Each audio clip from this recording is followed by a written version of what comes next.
As a child, I was sent to Sunday school. And every Sunday morning we sang songs that I've never forgotten. One song we sang was based on Jesus' short parable, the parable of the two builders.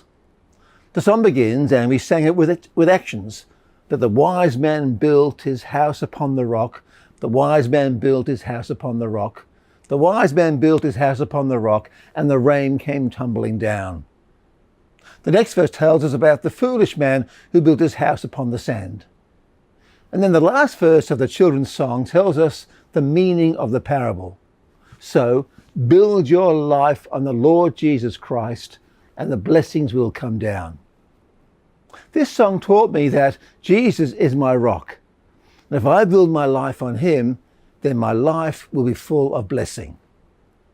But is that the meaning that Jesus intended us to draw from his parable? The parable speaks of the rain that comes down, the streams that rose, and the winds that blew and beat against the two houses. But what are they? Most people assume that they're the trials and tribulations, the storms, life storms. So the common interpretation of the parable is that if you build your life on the Lord Jesus and trust and obey him, then when life's troubles come upon you, you'll be safe and secure, because Jesus, who is like a rock, will protect you. But is that right? Our problem is Jesus just tells us the parable. He doesn't go on to tell us what he means by all these pictures, by the house and the rock and the sand, the rain, the streams and the wind. So, how can we be sure that we've rightly understood this passage? The answer is the context. In fact, knowing the context isn't just necessary for understanding this particular passage of the Bible. It's necessary for understanding any passage in the Bible.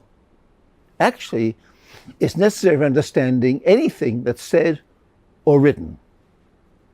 If I tell you, I jumped off the bridge, you may think I did something very foolish and dangerous.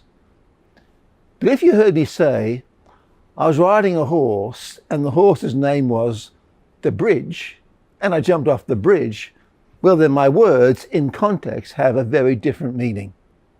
So let's think about the importance of context. And once again, we'll look at Matthew's Gospel.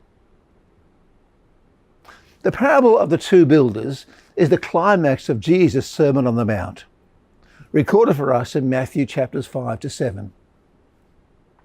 In other words, everything Jesus has been saying in this sermon is summed up in this little parable.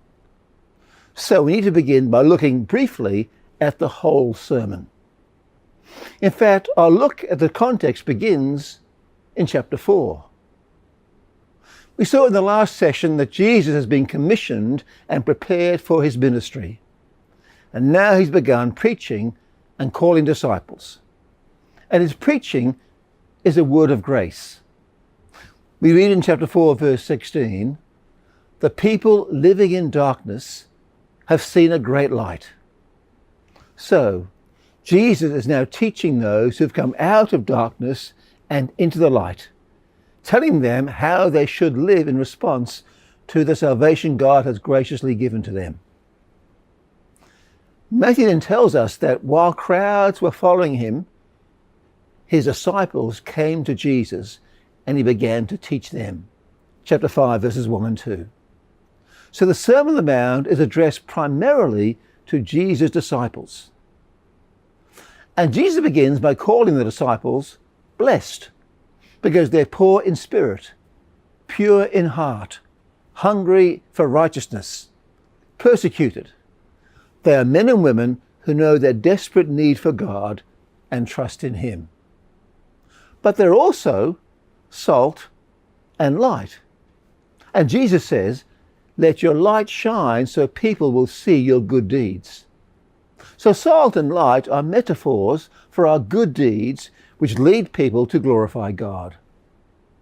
In fact, we have to do such good deeds because salt that isn't salty or light that doesn't shine is useless. Disciples have been saved for good deeds to the glory of God. Or, as Jesus says next, in verse 20 of chapter 5, unless your righteousness surpasses that of the Pharisees and the teachers of the law, you will certainly not enter the kingdom of heaven. When we read on in Matthew's Gospel, we see that these Jewish leaders are hypocrites who do their good deeds for their own glory. They make a fuss about things like tithing spices, but ignore justice and mercy. And they hate and oppose Jesus. So of course a disciple must not live like that. And the rest of the sermon describes the kind of righteousness, the kind of good deeds Jesus expects of his people. And like the rest of the New Testament, it's summed up in the word love. Love your neighbour and your enemy. Chapter 5, 43 to 44. That's the wider context. Those saved by grace must obey Jesus, and that means essentially a life of love, which is the greater righteousness. Now, let's look at the immediate context. Chapter 7, 13 to 23. And Jesus uses pictures to describe two kinds of people or two ways of living. First, there's a broad road and a wide gate that leads to destruction, and many walk on this road. Then there is a narrow road and gate which leads to life, but only a few walk that road. Then Jesus talks about two kinds of trees. One good tree that bears good fruit, one bad tree which bears bad fruit. Well, what does Jesus mean by these pictures of roads, gates, and trees? Well, in verses 21 to 23, he tells us plainly, there are two kinds of disciple who call Jesus Lord. There's the one who does the will of my Father in heaven, and then there are the ones, the many, who don't. And what is their end? Like the many who walk the broad road that leads to destruction, and the bad tree that is burnt in the fire, they're taken away. And when will we know which disciple is true and who isn't? Verse 22. On that day. On the day of judgment. Now, let's look again at our parable. We've had two roads, two gates, two trees, two disciples. Now, two builders and two houses. A road that leads to life, a tree that bears fruit, a disciple who obeys. And now a house on a rock that Jesus says, hears these words of mine and puts them into practice. So Jesus has been making the same point throughout the whole sermon. A true disciple hungers for righteousness, does the greater righteousness, loves friend and enemy, bears good fruit, does the Father's will. And what's their destiny? He or she does not fall. So the wise person who builds a house on the rock is the obedient disciple. And the foolish person who builds a house on the sand is the disobedient disciple. So what are the rain, streams, and wind? In this parable, these events reveal what kind of house it is.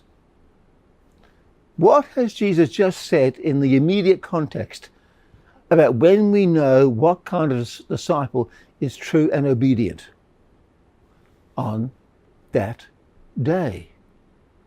The rain, stream, and wind is a picture not of life's troubles, but of Judgment Day. Actually, do you remember the story of the flood in Genesis chapter 6? The great Judgment Day in the Old Testament, when the rain came down and the waters rose. So, what's Jesus' message in this parable? It's not trust in Jesus to get you through life's troubles. The message is that a true disciple, who is a person saved by grace, hears and obeys the words of the Lord Jesus, and so will stand on the Judgment Day. You see then the importance, the necessity of knowing the context.